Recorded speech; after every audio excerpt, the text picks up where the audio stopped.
But man, welcome to The Pivot. We're excited to have you. Channing, Freddie T, I'm RC. To our partners, Happy Dad, we appreciate y'all. Sponsors, DraftKings, thank you guys for sponsoring the show. And to everybody who subscribed and liked over the past year, we truly appreciate you. Without you guys continuing to support us, we don't have a show. Without you guys continuing to show that this show is impactful, we don't get to have guests like Kwame. Kwame Brown, obviously, to us, doesn't need an introduction. First overall pick of the draft from here, not necessarily Atlanta, but Brunswick, Georgia is where he graduated from high school. McDonald's All-American, 13 years in the NBA, played for multiple teams. I think I want to start before that, though. So many times people just focus on who you were as a basketball player. What we like to do is get to the heart of the person, because I think understanding that gives us an opportunity to say, okay, why are these actions taking place in the present? Correct. You are one of 8 children. Joyce and William are your parents. And you guys were in a household where there was a relationship that was contentious. Your mother moves you guys to Georgia, what they call it, the bottom. Michigan first. Michigan first? Yeah. Okay. And you know, you end up in what they call, I guess, the bottom. What were those transitions like for you as a young kid? It was very difficult being so dark-skinned. That's the first time I heard how dark I was. I grew up in Charleston, South Carolina. Well, I was born in Charleston. We grew up in Moncks Corner in UG. So everybody around me was dark. And we came from an area where it was a lot of dirt roads. So a lot of times you didn't wear shoes, and that was like normal. You get down to Brunswick and it's different. Blacks didn't really get along with each other like we did in Carolina. And so my neighbors were my cousins. So everybody around me back then it was more like a family unit. Get to Brunswick, we have cousins, but we're all scattered out. We're not really connected. It was a difficult transition. Speaking different, I have more of a Gullah Geechee dialect before I came to Georgia. I remember the teachers and the students picking on us, and I remember my brothers getting in a lot of fights. I mean, that was mostly the problem at school, was they were fighting because of the way they spoke. With the upbringing of it, and I've heard you talk in the past about a lot of legal problems with your family, with your siblings and all that stuff. What were some of those? Because I heard you say that there was multiple arrests, multiple prison stints. What was it for? And how did it affect you as the little brother looking up and seeing these dudes really, mess up their lives? Well, I was just waiting on my turn. I got to see older people make mistakes that I thought I can just be better at each individual mistake. And that's what I noticed by being drafted. People didn't want to hear the truth because my life and my household is a small microcosm of what the Black community is. It's boys trying to step into the role of a man. And so they saw my mother no longer had money. My father took care of her, so she no longer had money. So they're gonna step up and do what most boys are gonna do. They're gonna join gangs, they're gonna sell drugs, they're gonna do a lot of illegal things. And prior to my father going to prison, none of this was going on. And from a child in that perspective, I wish adults would listen to the children, because they don't. They're too caught up in emotions of women. To that point, because we've had other guests on that were in the house with domestic violence, and I've asked them, how did you know that was wrong? Because some people fall right into the trap of what they see, what they know, what they've heard, what they've learned in their life. And you said immediately you thought that going to jail was wrong. Domestic violence, you could see that and say, yes, you're not supposed to hit a woman. How do you make the decision as a kid that this isn't life? They're doing it wrong. Because I saw what it did in the end. I mean, parents were good at hiding things back in my day. Now they do everything in front of the kids. They bring the kids out, they TikTok, they twerk with them instead of twerking separate. So I had the old school upbringing where I knew that was gonna get you. They still twerking. They just twerking separate. Yeah, they were still twerking. Back in my day, they was twerking, but you had to go outside. Yeah. You know what I mean? And so now they just mesh everything together. And it's weird because kids are seeing things that they shouldn't see, and they're growing up angry. I talked to a kid that was 13 years old in Connecticut. He said, I don't care about nothing. And I saw so much of me in this kid, because when you don't get the ball and it's not your turn, and you can't choose your parents, you can't choose your situation. This kid is 13 years old and saw a 14-year-old kid get killed. So it's like, these kids are surviving their home. And that's what I feel like I did. I survived my upbringing. And a lot of black kids are surviving instead of, I feel like if I had a stable household, I would have been the president and the #1 draft pick. But prior to that, I'm an All-American, I'm on honor roll, I'm holding down a job, and I'm paying bills all while being a teenager. And that's what most kids do. Wow, that's something. You said Monk's Corner, right? Yes, sir. Shout out Charlemagne. Yeah. We had him on the show. He's from Monk's Corner. But I really wanted to say, man, just really watching some of your YouTube, preparing for this, watching your YouTube, hearing you in person speak now, the articulation and just the common sense. That's where it starts. But I like to start with, respect, regardless of what you hear about someone, what precedes them, what's in the media, all that stuff. I don't really care about it. Mm-hmm. I like to lead with the character, how I deal with someone, in the head-to-head. So I just wanted to say that, we all respect you here, right, first and foremost. But now going back, you spoke about you had family members in and out of prison. I saw somewhere you said that you had your brothers in and out of prison.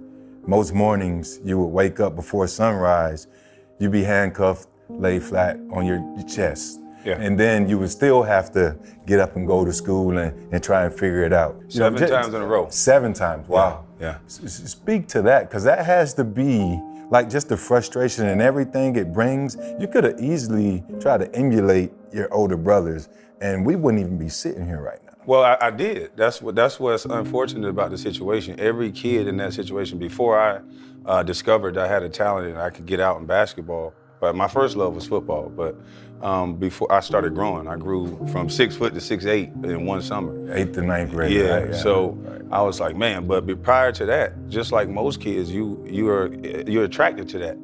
All the cars, the girls, and the things that come with it. It was exciting, but once you start seeing one brother get 14 years, 13, these numbers, and you're like, wow, you see what it does to mama. You see the position that you leave her in is worse than the position that she started out. Because sometimes you can mess up their government assistance. There's all sorts of things that come with being a street cat, and none of it is good. So to me, that's why I always tell cats, if you're that, you're against the black community. Everything about it, you're hurting black, you're selling to black, you're robbing black, everything is black on black. With you feeling that way and truly having a sense of what the community needs, having seen young men have to be adults or have to be men of the house before their time, before they understand even how to do that, which is a problem in our community, which I do think is a symptom of what history has been for our culture. And now you get to the point where it is time to pick up a basketball. It is time for you to find a way out for not only yourself, but for your mother and for your family. And the Dan Moores come around and the John Williams come around. When you started to be around men, to have sort of a father figure, what did that mean to you?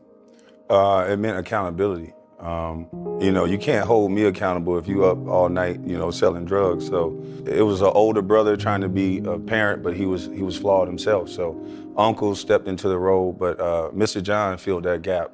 He was a minister. He had 4 children, a wife, and he ran the FCA camp. And I noticed all the guys that was like me that ran away from him, the accountability of doing your work, not being up all night with the girls. The guys that ran away, I look at their life, even earlier on, they started getting in trouble. Most of these guys have been to prison. Most of these guys have been through all sorts of things because they didn't want to be accountable. In that accountability, you start to play basketball. You were committed to Florida. You would have ended up like these two, which is not a bad thing at all. Right. Very successful men. Florida worked out for them. But you had to make a call to Billy Donovan and say, well, you know what? I'm going to go to the league. And part of reading what Billy said was that you kind of hinted to that you weren't ready. And Dan Moore had a quote that said, use basketball, don't let basketball use you. Was part of that decision getting to the point where you said, okay, I'm gonna use basketball now to change my situation? Because I can't imagine being that age, having that sort of money being thrown at you, having that sort of opportunity being thrown at you, and knowing where you've come from, knowing what you've been through, being able to pass it up even if you aren't ready? It didn't have anything to do with ready for me. It was simple. Basketball will take care of itself as long as you're true to the game in any sport. I think adults hold kids back. Some of the smartest kids I ever met, I saw teachers holding these kids back. A kid would go to sleep in class, sleep the entire time, wake up, get an A, and the teacher would write this kid up every single day just because he wouldn't do it the way the teacher wanted. So it's a lot of kids, when they're the exception to the rule, adults don't like it. And so with my situation, it was simple. I played against Tyson Chandler, I played against Eddie Curry. From a basketball standpoint, there's no higher than number one. So what's the point? I can always go back and get an education. So I looked at it like, let me just go and get the money, and let me take care of my family. Let me take care of my whole city, and we can go from there. But what I found out is that most adults don't want to fix the problem. Like, when I get in rooms with the city council, the mayor, and people like that, and I hear the things that they're saying, and I listen to the programs, and I tell them, none of those programs are going to work. And they're like, why do you say that? This and that. We put this much money. I said, that's because you want to look good. I was a kid in each and every last one of those programs. Every time you sent me home after that program, you didn't send the program home with me. So what's the point? Like you're saying, the decision to leave, and it's easy. I left Florida early because same thing, I was chasing money. I talk about it all the time. I knew every check I was gonna get before every game I played in. But I wasn't chasing money. I was chasing something different. I was chasing legacy. From what my family lineage and where I come from, I wasn't supposed to be what I am. I wasn't supposed to make it to college, let alone the #1 draft pick. So I was just trying to make history. It's more of a legacy thing and a namesake. My father was a murderer. So every time you hear about Kwame Brown, you hear about a murderous father. So I didn't want to do that for my children. So I said, let me go be better than what everybody thought I could be. And I did that. But but looking back now as a grown man, going to Florida or any college, wouldn't that have matured you to a level to be ready for what happened when you got to the league? No, I could have been like Teddy Dupay, gambling on basketball and got sent overseas. My first trip to the University of Florida, the professor handed Teddy Dupay the test in the class, in the bar on my recruiting trip. So I know how college works. I was gonna go for 1 year. It's not like this one and done rule is a real thing. It's just to make more money for these colleges. I read that you said you only played basketball to stay out of trouble. Right. I use basketball better than anybody. Right. But, we are football guys. You say football is your #1 love. Yeah. Because you could take out your frustrations and not Not get in trouble, right? Go to jail or get in trouble or anything like that. We've seen some amazingly great basketball guys transition to football guys. Antonio Gates, Tony Gonzalez, Julius Peppers. So some guys. Do you think you would have been able to make that transition? No, because I hated offense. I just wanted to play defense. You just want to hit. I just wanted to hit people. I played safety and I played defensive end when I got taller. But they moved me to tight end, and the dude, about 5'5", he almost broke me in half. Wait. Whoa. He almost broke me in half. I'm 5'11". I know it looks far. No, I'm talking about I'm talking about middle school, high school. Hey, he looked at me. One of them little dudes. Like, yeah. Man, he almost broke me in half, though, so I said no. That physicality that you developed then, because you were a point guard in 7th grade, and then I think undefeated in middle school. Undefeated, the leader. Then 8th, 9th grade is when you had the growth spurt. I was looking at myself like, what is this? Right. But you needed that physicality from football to now follow you until you're having to go inside and play close to the rim. Did that make you a better player? Absolutely. I think a lot of basketball players should play both sports until a certain age. In high school, of course, Adam Wainwright, the pitcher at my high school, I think he got drafted he ended up finishing with Cleveland, right-hand pitcher, about 6'7". He played football. He was better at football than I think basketball. He was a quarterback. That arm he had was amazing, though. So he would play football in high school. He played receiver. He'd have a wide open touchdown. He'd just drop, because that's the rule him and his daddy made. But I don't think you should take away from, because they could have won the championship, but you shouldn't take away from the people who are grinding, trying to get to a professional level like you guys. But I think they should play until they get to high school, because it was just so much easier. The hits and the things like that in basketball, it's easier to take when you play football. Speaking of the hits, the physicality and those things, there was a workout where it was just you and Tyson Chandler, two of the top big men. Yeah, the second time around. In the entire country. And it said that workout was more so to prove that you were everything the Washington Wizards at the time thought you were.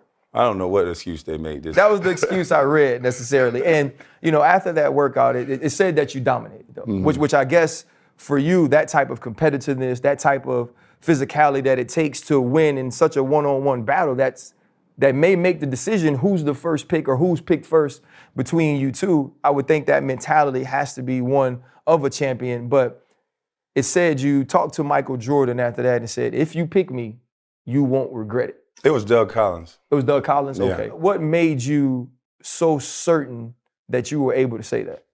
Because in every facet of life, I moved into things too early. I wasn't ready to be the man in my household at 14 when my brothers went to prison, but I split half the bills. I made sure everything was cool. So in every situation, no matter if you thought I was ready or not, I've always rose to the occasion. And it wasn't even close in those workouts. I mean, Etan Thomas was there. It wasn't close. That's why I always preach to young boys from the hood. The same thing that you were saying about money. Even my 10th year in the league, I was playing for Charlotte Hornets. I was getting a double-double in 2 quarters. Instead of, I think Tyrus Thomas got $40 million. They came back with another excuse. Oh, he only played good because it was a contract year and he wanted the money. And I'm just like, it's always an excuse. I learned that people will give you the excuse, but they don't want you to make it. I love that. Yeah, you're dominating high school. Dominate, you the man. I'm dominating the pros too. Actually talking about practices. But I'm just telling you, it's crazy how politics come into play. Now you're dominating practice. We weren't privy to those films or those practices. I wish.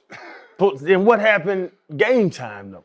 Game time, you have a coach in Doug Collins who doesn't believe in playing young players. Michael doesn't either. And Michael's last hoorah, Michael wanted to win a championship. In his mind, he felt that if he can get to the playoffs at 39 years old, he can win a championship. So I was supposed to be traded. The reason why I was brought in the second time, from what I heard, is because what team wanted me or Tyson the most? Did the Clippers want, Tyson. Did the Clippers want Tyson Chandler or did they want Kwame Brown? Because Elton Brand was supposed to come to the Washington Wizards. And that would have been more of a, adult grown man team.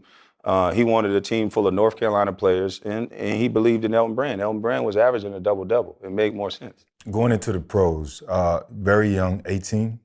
And we talked to T-Mac. We had Tracy McGrady on here, talked about the transition, the intimidation, being in the locker room, grown men, all that stuff. Did guys present themselves as standoffish where it didn't allow you for a full, development to become the player that the organization drafted you to be?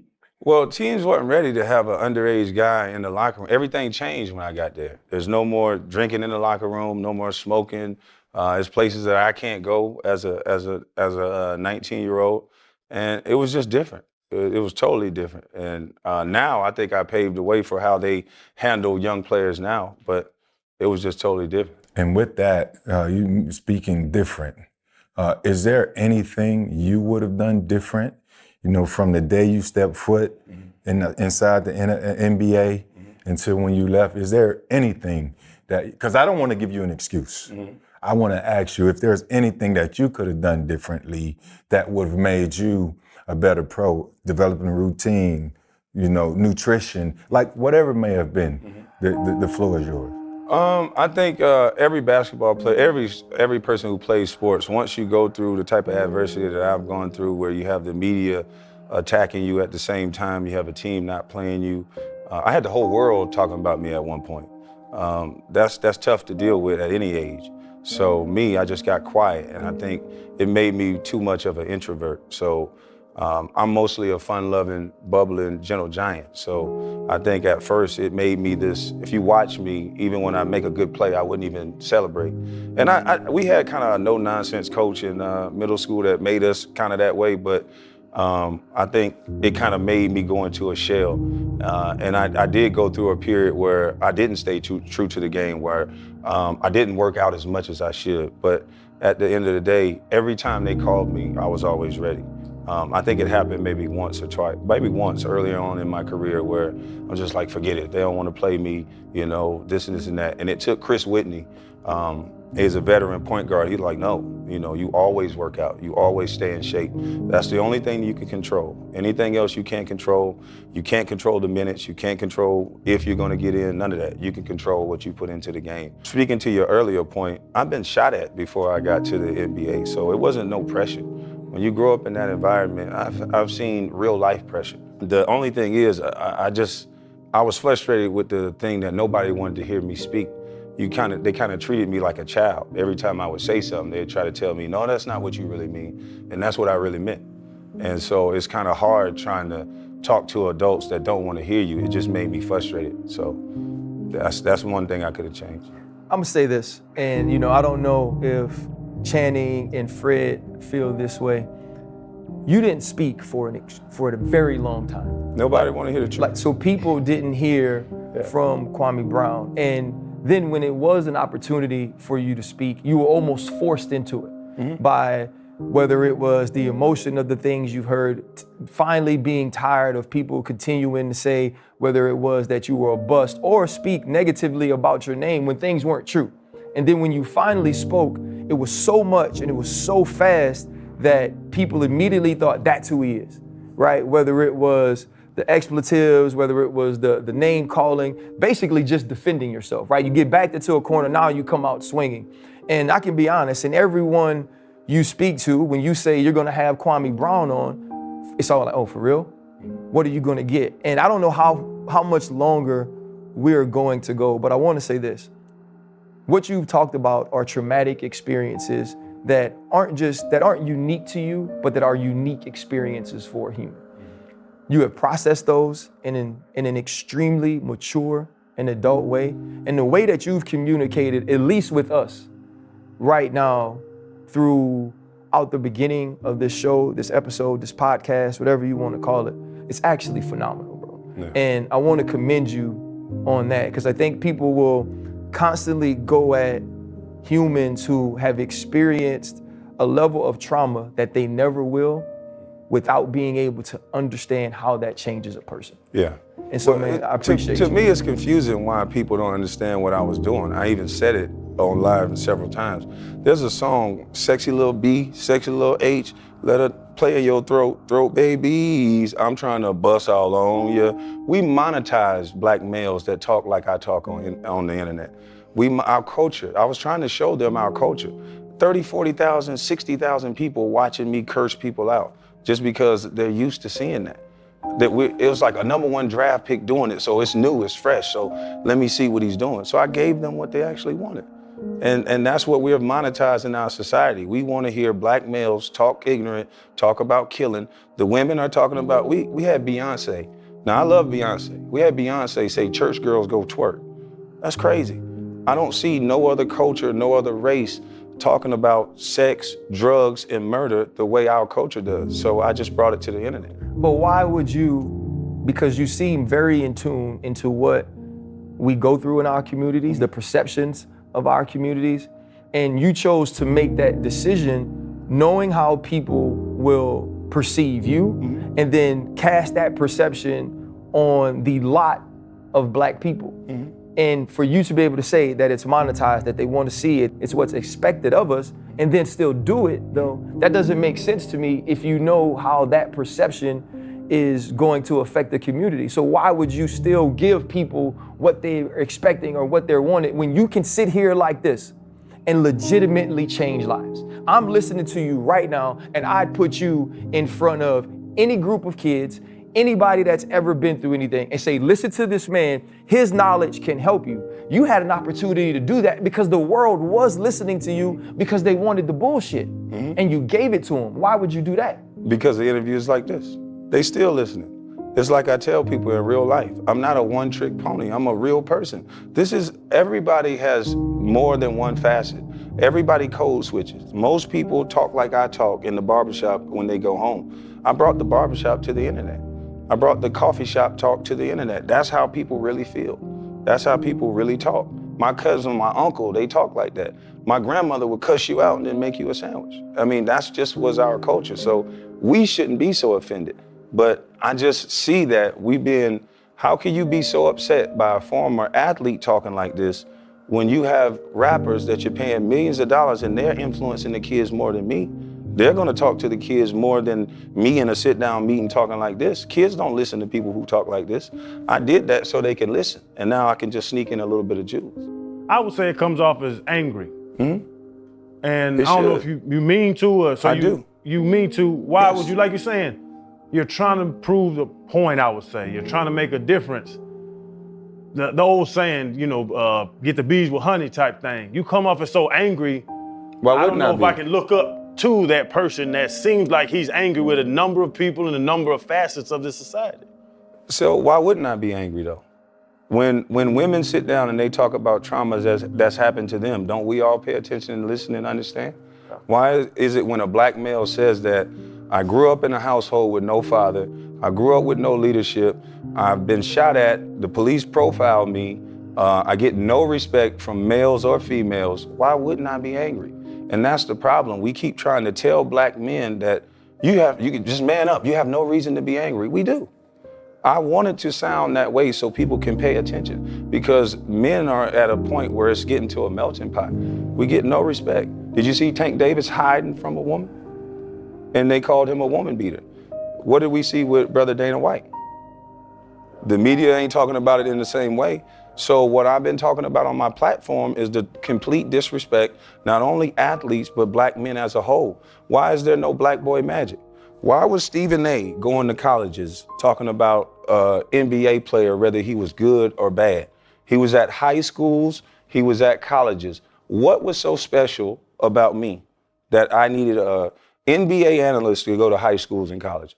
When you look at what you did accomplish, and you look at the way that was perceived, whether it be by Stephen A., obviously what happened with Gilbert Arenas and all the smoke, and you hear those things. I think a lot of times we have to understand that people's opinions are formed by their perceptions and their experiences and the things that they hold true as values. And so in looking at you, that value is, okay, he's the #1 overall pick, and this 13-year career, this career that doesn't end up as a Hall of Famer or doesn't end up as this or as that, these are things I can critique him on, and I can approach the topic or approach the situation and say what I want because that's what I feel the film says. Is it really a critique when a man states an opinion and you've created a word called bus to where everything that I say now has been invalidated by this word bus?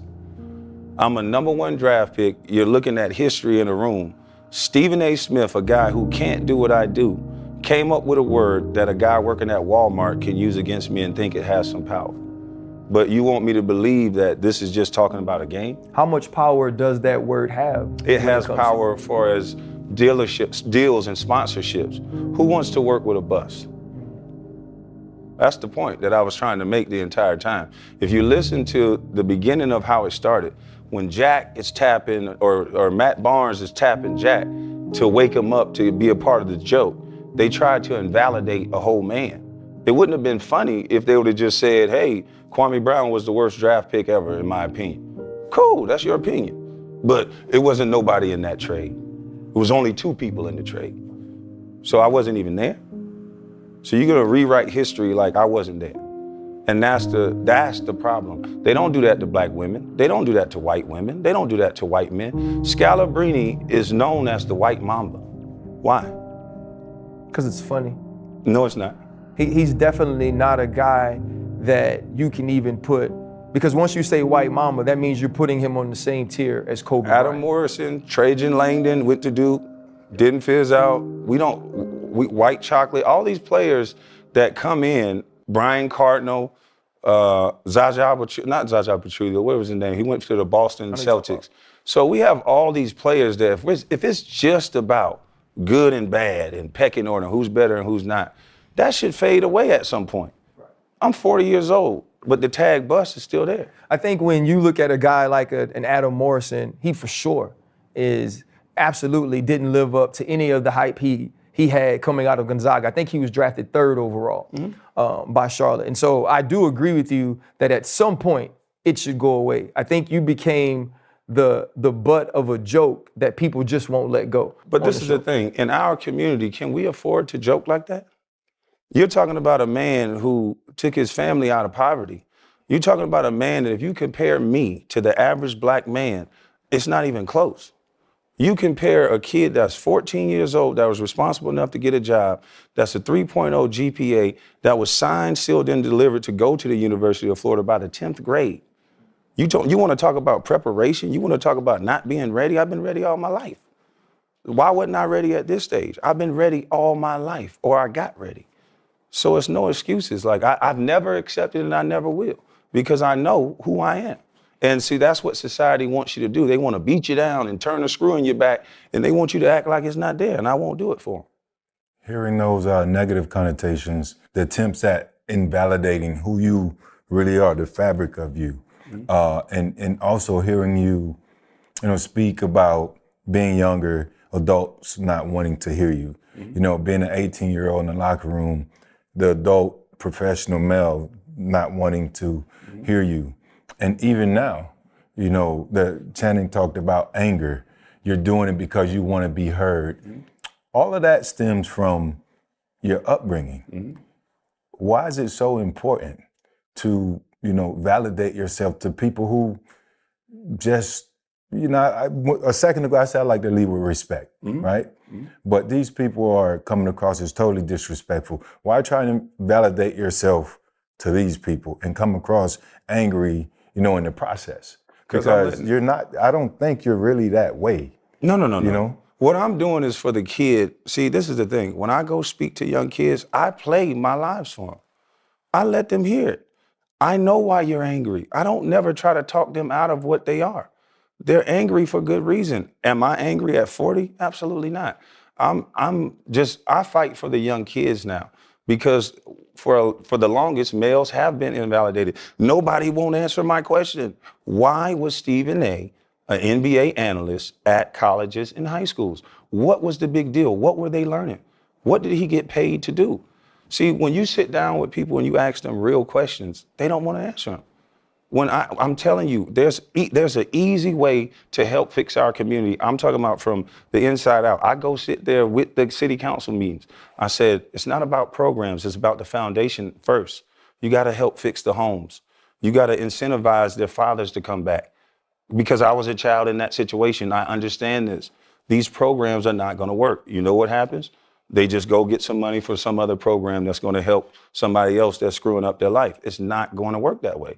So with me, I got quiet because no one wants to listen. But now the children that I work with, I get them in boxing, I get them in karate, I get them in whatever, so they can get that frustration out.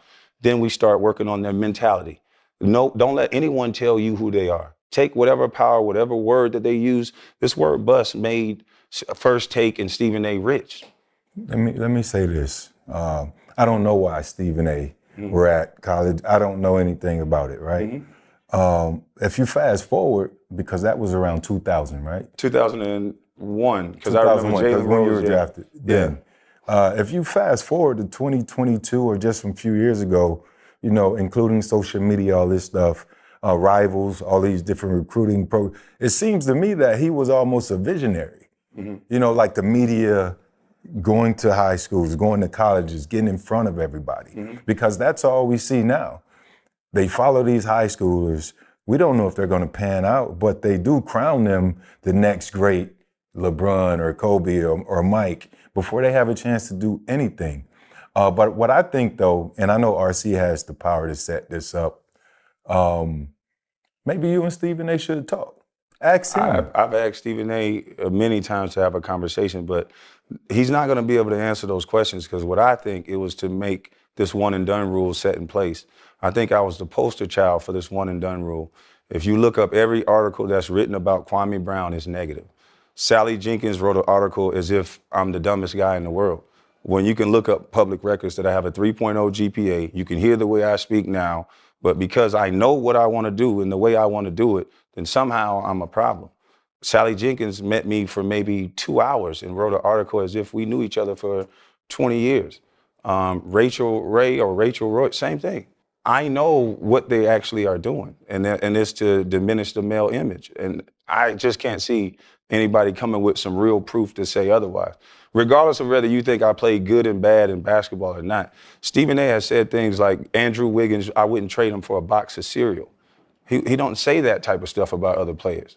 And that type of stuff like that is when this man goes and try to go back into his community and say, I was a football player, let me reach these young kids and help them. These kids can see these memes. These kids can see these tweets.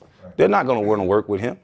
But if you get a quarterback like Ryan Leaf or one of these quarterbacks that barely made it in the league and was pushed by or whatever else, he can go back and pour into kids. Jamarcus Russell can't. You're ruining these men names with these labels. And that's my point. We've actually had both Jamarcus and Ryan on the show. I think both of the shows were of a different tone because Ryan has been through some things that after football were actually worse than his football career. And I think Jamarcus, much like you, because Ryan heard the same type of things. He let the word bust influence him. He let that word affect him emotionally. And he mentioned that on our show. Jamarcus wanted to set the record straight about why he felt like he wasn't a bust. Much like you said, to get to that point, to be the first overall draft pick and those different things. And so I do believe that there is a ton of power in that word. There is a ton of power in the way that you're perceived based on how these people with platforms speak of you. Coming out, it's you, it's Eddie Curry, it's Tyson Chandler. Eddie Curry was a bigger body, a banger. Tyson Chandler, longer, athletic, could jump. You were kind of the best of both of them. And that's why you go number one overall. In your estimation, in your mind, when you think about why wasn't Kwame Brown a Hall of Famer? Why wasn't Kwame Brown an all-star? Can you first start off and say to yourself, you believe you had the goods and the talent to become that? Absolutely. So why, to you, didn't it happen? I got drafted to a team that had Michael Jordan on it. I can't say why. I can't foresee the future, but I know something changed when Abe Pollin said no. And I don't think MJ is the type of man you could say no to. And I just think that's what it is. And then there's a series of events that happened. They wanted me, I know my mom was a little frustrated because when you're black and you're from the black community and you don't have a father there, you have to harp on that. And my mom didn't like the way, I think she was sitting on the front porch and they were asking her questions. I can't remember who did the interview. And they just wanted to talk about how poor she was and how much money we didn't have and this whole weak story. And it wasn't that weak. We didn't have money for a very short period of time. And then my brothers went crazy. And then, that's what happens in the hood. So to me, it's a story of strength. A 14-year-old kid how many 14-year-olds would have went and got a job to pay half of their mother's bills without missing a beat, without crying? 5 o'clock in the morning, I'm on a porch. The guy's picking me up at 5:30. I'm screeding concrete. I'm digging footings at 14 years old. So you can't tell me I'm not ready when I'm doing grown man shit before I became a grown man. You can't tell me a game is that important. A game was easy. I was doing that game without practice. I was digging footings and then going to whip behind. You know what I mean? You good. I'm digging footings and out there with grown men that's cussing and smoking cigarettes. I'm already grown in my mind. What was different between going to play a game of basketball than somebody giving me a shovel to dig a footing? And Kwame, to speak on that, like you said, you got shot at, you had a job at 14, like you out there cussing, dude smoking. No, I wasn't cussing. You out there listening to dude cussing. My mom wasn't playing that. and you are in a grown man role as a 14-year-old. Yeah. And then there's a narrative out there that when you got to the Wizards, Charles Oakley and Michael Jordan, and correct me if I'm wrong, kind of bullied you. No, I think that's rookie hazing. Everybody got it. Everybody got the same treatment other than Brendan Haywood because he went to North Carolina. And so that had nothing to do with, because they put it as like that made you struggle on the court because Jordan would talk nasty to you or Oak would, Did MJ or Oak say that? That's what the story said. I'm trying to clear it up. I went back and played for MJ and Oak in Charlotte. And Oak was my coach, and I played very well. So I don't know what the story is about. Okay, so that didn't affect you at all, because they just said that Jordan would call you in the front of the team and call you all kind of derogatory terms and all Jordan that would do that to you, too. But that's what I'm saying. What's so different? But that wouldn't affect the 18-year-old Kwame? As long as my check was there on the 1st and the 15th, I don't care what he say. And that's the thing, I was that mature. If you listen to a Jihadi White, if you listen to Tyrone Nesby, if you listen to Chris Whitney, they gave a real assessment of what actually happened. Yes, a lot of those things happen, but the way I handle it, I can look you right in the face and not be listening to you. Because I know if you're doing things that I can't control, what else am I supposed to do? What am I gonna do to MJ? Yes, some of those things happen. It happened to me, it happened to a majority of the players in there. I didn't take it personal. That once you know that's how someone is, that's who they are. Could the Wizards or the NBA have dealt with 19-year-old Kwame a different way to change what happened?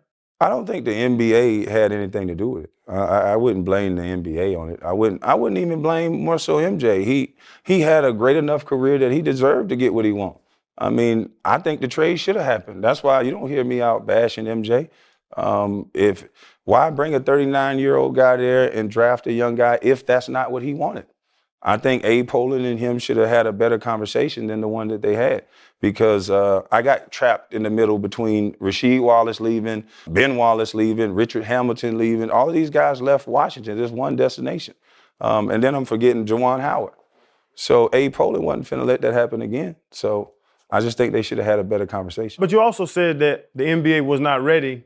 They had to change things when you got to a locker room. They no more liquor, no more drinking. Like, they had to change things because they have a underage person in the locker room now. Yeah. Did they do enough for you? Because you trying to deal with that. You knowing all these grown-ass men in this room, they'd have been, like you say, Jordan's damn near 40. He'd have been in this thing for 20 years. And now this little young mother, you know what I'm saying? Like, this little young mother coming here and changing what I'm used to for, for 2 decades. Like, yeah, that was funny there, boy. What was it like? That was a funny conversation. But they had, I don't know if you felt it, but they had to put some kind of pressure on you or kind of make you feel like an outsider, alienated somewhat. Something had to be there. I just laughed it off, man. It was just funny to see grown men just arguing about whether they could have a beer. I wouldn't have cared. I was telling the trainers, like, yeah, my mom smoked cigarettes. So cigarettes not gonna bother me. And beer, I've seen beer. What is that gonna do? So it's like, if they would have let them do what they do, I just think it was much to do about nothing. Look at what they promote to teenagers now. So. You mentioned a few Hall of Famers, Rasheed Wallace, Ben Wallace, Rip Hamilton, former teammates. You didn't have an opportunity to play with them. I chased them to Detroit still. Right, but you did have an opportunity to play with a guy that you guys go back and forth like a lot now on social media, Gilbert Arenas. I don't want to talk about that guy. He mentioned putting a pistol to my throat, and I think if I was white, and the media was really the media and the police really did their job. See, they expect us to talk like that. If I was to threaten a white guy like that and say, you're gonna put a pistol to your throat, what would you think would happen? So I'm not gonna play games or even talking about a clown like that. So, I mean, I think he's what's wrong, and I think he's definitely what's wrong with our community because he's a coward. But to actually say that on camera, knowing that there would be no ramifications for it, you think Gilbert Arenas would say that to JJ Redick? Absolutely not. So that's why my podcast is so important. They can say what they want. You don't have to like profanity or whatever else, but you have to start paying close attention to what's allowed and what's not allowed. Yeah, and I wasn't gonna get into that part of it. You know, he quoted as saying, because he played or he outperformed you on the court when you were supposed to be the star, having been the #1 pick, that's how you develop a jealousy and an animosity. Whatever he says. Whatever that guy says. Another, like, so I am, and everybody knows this who's ever watched the show, I'm the biggest Kobe fan that's ever lived. And you got an opportunity to play with them. You were there the night of '81. And you talked about doing dirty work and setting picks and being a part of those things. The transition for you in going from being the #1 overall pick, all the expectations that come from that, and the expectations we put on ourselves when we are as talented as you were to be that pick. And now to be in the presence of someone who is a Hall of Famer like that, and the ability to accept that role and be a part of that, was it your upbringing, the adversity you have gone through to say, you know what, if this is my job, I'm gonna go out and do my job the best I can to allow us to win games and for somebody to go off and hit 81? Man, Kobe, I've never met a guy like Kobe. Kobe's just, his mind was so different, and he came out of high school. And so I'm telling you, they're afraid. There's a lot of Kobes out there. Trust me, there's a lot of Kobes. Was I the best guy in these different camps? I probably wasn't. There's a lot of guys there's guys out there better than them, but Kobe, man, when I got there, there was a lot of things. Mentally, I was frustrated. I actually didn't want to go to California because to me, he was just like MJ. He was a guy who shot volume shots. I was trying to get to Jason Kidd or a pass first point guard. I just saw Kenyon Martin running and catching lobs without thinking that he could use his athleticism, and I'm like, wow, I could do that sleeping. So I was really pushing my agent to get to Jason Kidd, but I ended up with Kobe, and at first, mentally, I was like, I don't want to be here. But I remember being injured too, and just having conversations with Kobe and seeing how he played through injuries and how he like willed me to play. I needed ankle surgery and I needed shoulder surgery. And he's like, man, to Kobe, you can tell it was more than just a game. Like it was just like his pride, his everything was on the line. Anything he was gonna do it to his best ability. He was gonna study it. I mean, this guy's in I don't even know what year he was in 2006, but he's in the back, he's studying other players, he's watching films. I'm like, dang, it just gave me a new look, because MJ wasn't doing that at 39. Just seeing a player like Kobe still doing that late in his career, it kind of gave me a sense of, okay, well, shit, if he's gonna be doing all that, then I'm gonna be doing it too. Like I'm sitting here and I hate to continue to say this, I keep going back to how much I am gaining listening to you and how much I believe. I thought it was crazy. Yeah, and I get it. That's what I wanted to do. If you don't sit down in the room with you, Yeah. you think like when he walked in and I think a lot of people would see you walk around the corner and get scared. That's what I wanted them to think. Why would you want, when I was 21, I wanted people to fear me. But look I'm at 40 what years old, I don't need no fear. Look at what it did once we sat down and have a conversation, though. Yeah. But I think so why wouldn't, like, I guess my point is this. I thought you was crazy. No. I'll let you finish. Because there are better ways. You a very smart man. There are better ways to get people's attention over fear and anger. I don't and know what why people would you think be about afraid? you. But bro, I'm not the only one. The world would feel that way. Not the kids, though. The kids listen The kids to that have never talked to you feel that way. I guarantee you, when I walk in the room, the first thing kids say to me is, Becky with the good hair. they love what I'm doing. I mean, it's just like, not all of it. I did start toning it back a little bit. If you looked at it, I don't really curse as much as I used to, because it's like, you can't just browbeat them with it. But that first year and a half, I meant to do it exactly the way I did it. So you being as strategic as you are, and now getting to the point where you can share in the way that you're sharing with us today, why would you go so long without speaking about these things, without telling people of the adversities you'd overcome, just to be who you are and where you were at the time? Because, you know, your reputation does precede you now, right? When you walk in, it's, oh, Becky with the good hair. But sitting here, you're so much more than that. And I get you being about the community and being about what those kids think, what those kids say, what those kids know. But when you talk about what the word bust has done for you from a deal standpoint, from a perception standpoint, from the way that people want to communicate with you and work with you and all those things, if the world knew what we know now, what people will learn now, or what those kids knew, it wouldn't matter what Stephen A. said. Like, you actually had the power to change some of those things, and you chose not to talk, or you said that people didn't want to hear you, but I believe they did. You just didn't give us an opportunity to. Why would you wait so long to show this? Well, it's two things got to be ready. I have to be ready too. So I think at that particular time I wasn't ready. I've been in court for 5 years fighting for my children. You're talking about a man who, you know, I had my kids in my household, and then I was called the deadbeat, which is supposedly the worst name in the world. And then, so now I tell men, don't worry about labels, don't worry about all that when you know who you are. So it kind of stripped me. And so now that I've been stripped, and I'm very humbled by everything that I've gone through. And so now I think Now is the time to just show people you don't gotta be a celebrity or a superstar for people to listen to you. They wanna go bring out LeBron and all these superstars and bring them to the neighborhood as if that's gonna change. What helped me was a small town guy who was at an FCA camp pouring into other children. So if that man could help get me to the #1 draft pick, it's gonna take regular people in the community. It's not a celebrity giving out a turkey. And so what I realized throughout my journey, the things that I know is kind of scary. I almost went to jail trying to redo my park. You know, I brought some guys out. I'm like, we're just gonna paint the park. We're gonna put up some new nets. We're gonna do it. They brought the police, surrounded the park like we was selling drugs. I'm like, what's going on? I had to learn, you gotta go to the county commissioner. There's like chains that you have to go up just to help people. And when I started talking about building single homes for single mothers at a reduced rate, I got so much pushback. And I think King Randall talked about it, just from what I've tried to do on a small scale in my hometown that I know will actually help these kids, the amount of pushback I got from people that look like me is kind of scary.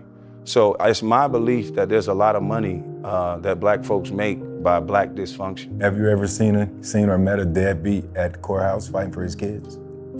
Yeah, that's what they say. No, have you ever met? I ain't never met one that was deadbeat? fighting. Oh, no. I ain't never met one that was fighting. I get it. Fighting for their Yeah, children. No. Yeah, so I honor and I appreciate that, you know, but with that, I do want to ask you, like I ask all the guests, what to this point has been your biggest pivot in life? My biggest pivot, like you said, just not caring. Like for a while when I was young, I really cared about making people understand that I'm not this bus and this and that. When I was maybe 25, 26, when I was still young enough to do something about it. I'm 40.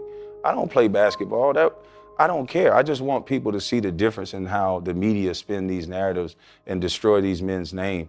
And now I'm at the point now that regardless of whatever you call me, that's not going to stop my commercial real estate from bringing in what it brings in and things of that nature. In the words of Jamarcus Russell, if you're gonna call me a bus, make sure you put the biggest in front of that motherfucker. You know what I'm saying? Yeah, speaking of bus, you said like the marketing deals I understand, because that word is negative. Yeah. You can't find bus mean positive anywhere. Well, I enjoy Yeah, there you go. Never mind, there's a word. You can use bus that work for you. Yeah, it worked for me pretty well. But to that point, like, did it hurt? Because you are the #1 pick. Everybody knew you rich.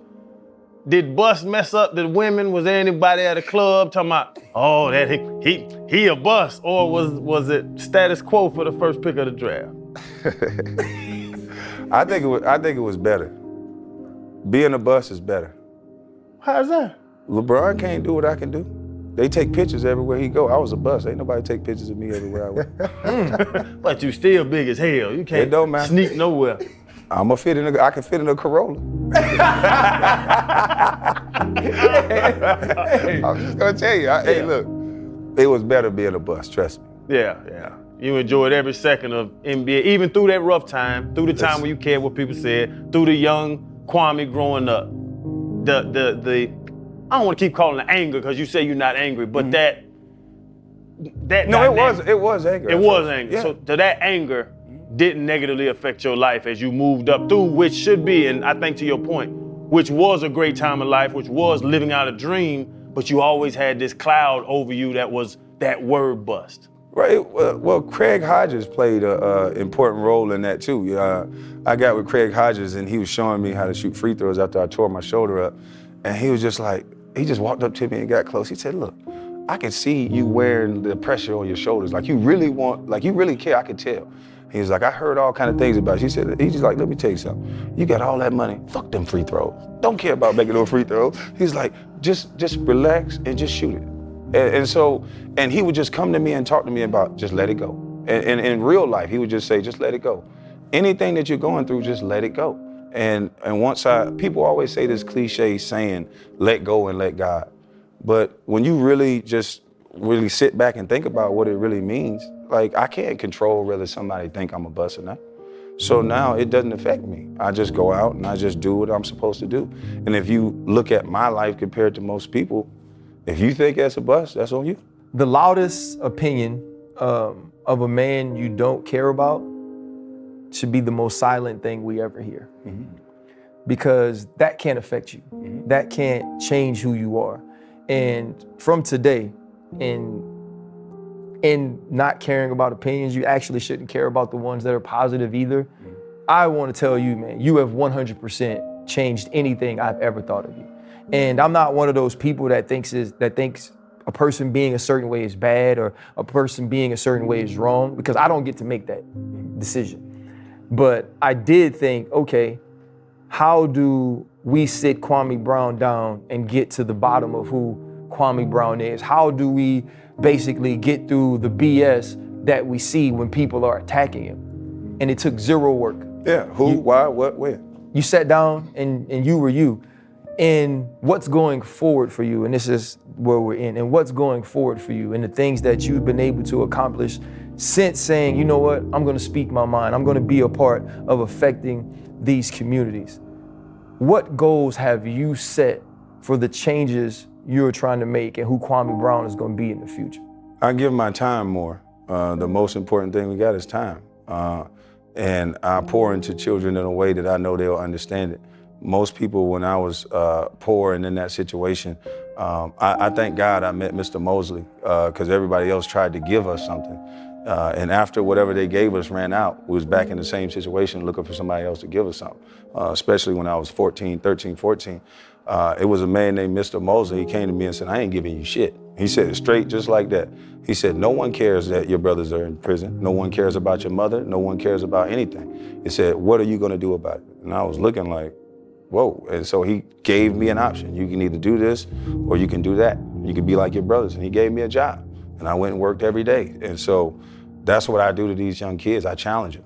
Can't nobody fix your situation but you. You're not gonna work for me, are you? That's the only way that you're gonna fix my situation. You gotta literally do the work for me and come pay my bills. If you're not gonna do that for me, teach me how to do what you do. And so that's what I think most people should start doing for other kids. I got one too, I'll be honest. When you came out of your, I don't know, dungeon. off that tractor. Wherever you came off, when you jumped off that tractor and found this goddamn laptop. It was like his first laptop too. Yeah, it was like an iPhone 3. And you went to, I say, speaking your truth. People would come back at you, but not too tough with it. And then once somebody says something tough and you respond, everybody kind of pull back. You got bodies buried, like. Oh shit. No, it's just like not. We talk about that. Yeah, we got talk here. about it. When RC said, let's rap, I said, I gotta get this one in. But like, has people seen you whoop somebody's ass, or have you choked the shit out of somebody? Because people will go at you, and then when you say something back, then they kind of. They keep it real basketball. Oh, Kwame heard what I said.